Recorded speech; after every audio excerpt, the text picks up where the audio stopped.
and I'm going to rotate it. Paste another one, rotate it, paste another one,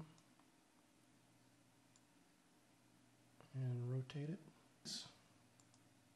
I'm going to select them. I'm going to keep them this material, but I want to change the color of what they look like.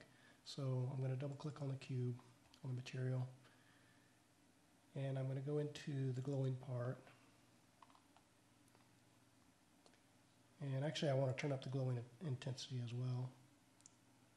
Now this one's actually pretty high, so I'm going to leave it at, I don't know, about 59%.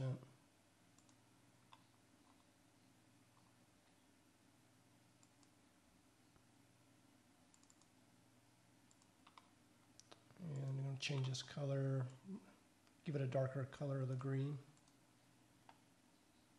And let's just preview to see what that looks like so far.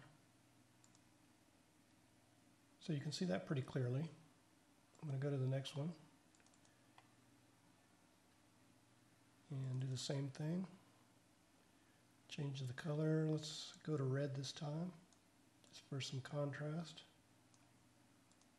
And I'm going to turn up the glow to it.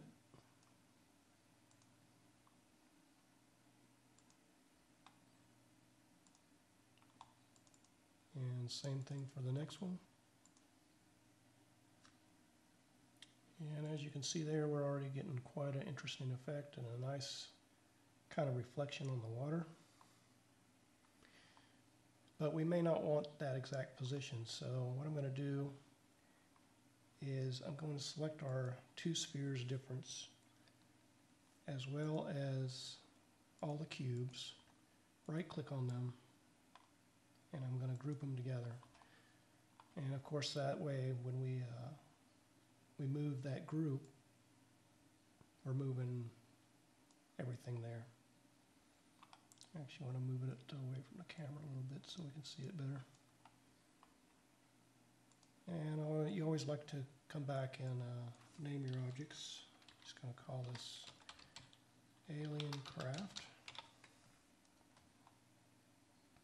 So let's see what we have so far.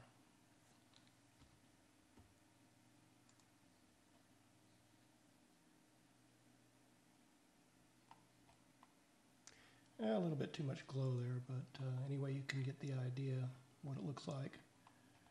And another thing that I did from what you see of the original picture that I did, that I spent a lot more time on than this, is you're seeing some glowing points of light.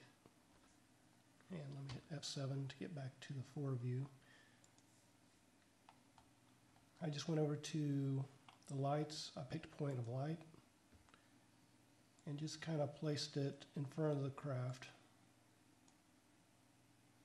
where I thought it might look the best, and I changed the color of it.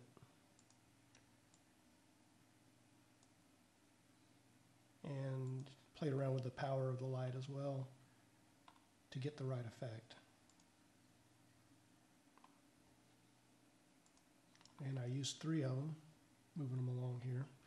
And this craft's actually a lot more colorful than the one that I did originally. But you can play around with the different kinds of textures. For example, on the difference, instead of using the city light material, you could try something completely different. Let's try the round building with lights. And that has an interesting texture to it as well. But I would cut down on the glow of this. It's just a little bit too much there.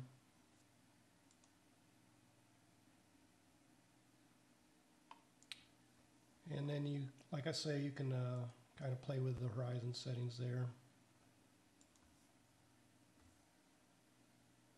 on different colors that you like. May even want to change the water to a more believable type of water. I just like this particular material because kind of gave it a kind of an alien feel, not just your standard ocean water.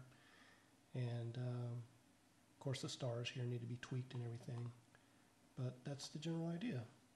So I hope you've enjoyed this tutorial on how to make an alien craft or UFO. And please visit our website, infiniteoasis.com, for free backgrounds. Thank you.